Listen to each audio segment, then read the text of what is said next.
Continuing our conversation with Tom Threlfeld of the DC Pro Sports Report, you reminded us before the break that Kirk Cousins picked a great time to have a great season, and the feelers, we know, are out there because of where he is in terms of his contract.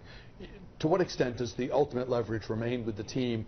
Is it, I mean, it's everyone's expectation that if they can't reach a long-term deal now, and there are all these reports that the chalks have broken off or what have you, they slap the franchise tag on him, and they're good to go for a year. They'll revisit the long-term contract issue 12 months from now. Is that the basic scenario? Yeah, that could very well happen. They have a couple of options. They're probably almost certainly not going to get any deal done before the franchise tag deadline, which is 4 p.m. So I think you're looking at the franchise tag or the transition tag. I've heard reports about both. They're not going to trade him. Okay, that should be understood. There are some people who said maybe they could trade him. The Washington, they like Kirk Cousins, and they're going to keep him. They will not trade him. So here's the difference between the franchise tag and the transition tag. This is important. The franchise tag means that they slap the exclusive franchise tag on him. That means he can't talk to anybody, right? If he signs it, that's it. And as soon as he signs it, he's guaranteed $19.95 or so million for next year, 1-year contract.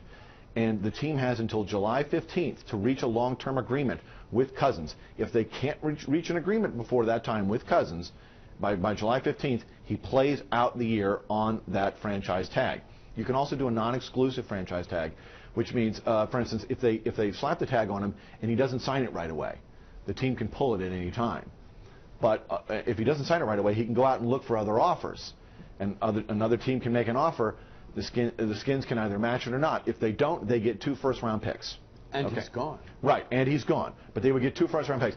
I don't think that's going to happen because another team would have to say, yeah, we're going to give him he's not around like that. Yeah, they're going to say we're going to give him $20 million and we're going to give up 2 first-round picks for him. So I think that's very unlikely. The transition tag is about $2.2 million per year lower than the franchise tag. The risk here, though, is that he can go out and solicit other offers, as he would, and if he gets another offer, as he would, probably multiple offers, the Skins would have 7 days to match that offer. If they don't, Kirk Cousins walks, and Washington gets nothing in return for him. The advantage to the franchise tag, just apart from paying him a little bit less, is that you can maybe get another team to do some of the negotiating for you and find out what his market is. He would have a better idea, and you'd have a better idea what his market is. Of course, the danger is a team could structure a contract in such a way that it would be extremely unpleasant for Washington to meet that contract, and they would be forced to either sign a contract they really don't want to sign or let him walk again for nothing. I know that for all players and all agents, the name of the game is the crafting and getting the best possible deal. Sure. Is there some element of this, though, where the more money you extract from the club, the less money they have to finish building out the supporting cast that the Burgundy and Gold need to have real success in a future playoff? That's absolutely the case. I mean, look, there's a hard cap in the NFL. You can sort of get around it in some ways, but in the end, you're going to have to pay the piper. And so what you give to one, you must take from another. I mean, it's kind of a zero-sum game in that way. And yes, the more money they pay Kirk Cousins, the less they will have, or any quarterback, the less they will have to pay other players. But the fact is, this is the going rate. This is what quarterbacks are being paid. The franchise tag right now, because of the size of the salary cap, is almost $20 million. Reports are that Washington first offered him $12.5 million a year, and his agent Mike McCartney laughed at that. They came back with around $15 million, and they didn't accept that either, nor should they. Part of the problem with putting a franchise tag on a guy is, well, you have until July 15th to negotiate, but that $20 million becomes the starting point for negotiations. That's what they're going to say, I'm going to earn $20 million next year, so what are you going to do for me to make me turn down $20 million? Obviously, you want the long-term security, but you're going to have to offer him a lot.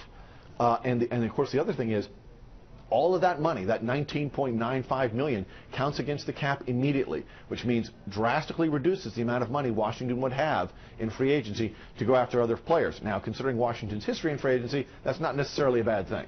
We know that Robert Griffin III is done in Washington. Do we know whether the exit door is getting released, or is it possible that someone sees enough in him to bolster their quarterback situation. Maybe it's just as a backup, but maybe they see something more, or their situation is so dire that they see him really stepping in and filling a need on day one. Is there a trade door that he could leave through? Well, that's why he's still on the team. They could have cut him before now. They have until March 9th, which is the start of the league season, to cut him. Otherwise, his salary of over $16.1 million will become guaranteed, and that's not going to happen. So I've heard that they're trying to get at least a 7th-round pick for him, which would be literally the minimum you could get. It's a 7th-round pick in a bag of footballs or something. I don't know. Look, the problem is that Griffin, in order to make a trade deal, he would have to renegotiate his contract because nobody else is going to pay him $16.1 million. Well, Griffin can just refuse to renegotiate his contract, and if he does that, you can't trade him. So he would have to approve. Basically, you'd have to go to Robert and say, do you want to go to this team? Will you go to that team? And the question about Griffin is whether or not he is willing to be a backup. He's been a backup last year and didn't like it, I'm sure. Who would? Is he willing to go to another place like Kansas City, where Andy Reid has shown a real ability to turn, running, not necessarily pass-first quarterbacks into good players? He's done it. He did it with Donovan McNabb, and he's coached other players like Vince Young. So he has experience doing that. He could go to Philadelphia. They have their own quarterback issues with Sam Bradford, and whether or not they're going to slap the franchise tag on him. He seems even less worth it than Kirk Cousins, if you ask me. But that's what it is in a quarterback-starved league. Maybe he can go to Philadelphia and compete for a starting job there. Maybe he can go to Los Angeles. That would be amazing. Play for the Rams, the team that made the deal with Washington in the first place so that the Skins could get RG3. Or does he want to be a backup? The thing about backups, though, is you can't just look at teams that need backup quarterbacks and say he should go there. It needs to be a system where he would fit, because coaches, if their starting quarterback comes out, they don't want to have to change the offense for the backup quarterback. That's too much of a mess.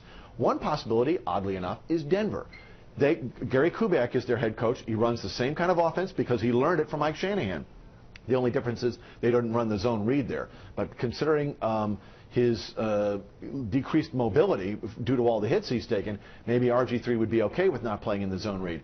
But it's got to be a coach who looks at him and says, I've seen what's happened to him. He's gone 5-15 with 20 touchdowns and 20 picks since his rookie year. He has not been a good quarterback, but I can turn him around. Fortunately for Griffin, there are coaches out there who always think they can turn somebody around. If you're in the journalism game, or even more to the point, if you're in sports talk radio, you're praying Griffin goes to a NFC East team because the storylines, the drama. I don't think he'll go to Dallas. Some people talk about it. I don't think it, because Scott Linehan, their offensive coordinator, he does not fit their offense at all. Houston, Denver, KC, maybe Philly? Yeah, those seem like better. And possibly San Francisco. Chip Kelly is always interested in players like that, and he likes a more mobile quarterback for his offense. He sees game action next season? RG3? Yeah, probably. Wouldn't surprise me at all. Tom Threlkeld, editor-in-chief of the DC Pro Sports Report. Always great having you here. We'll talk Terps and Caps next time. Good-o. Thank you, sir. Back with a program note after this.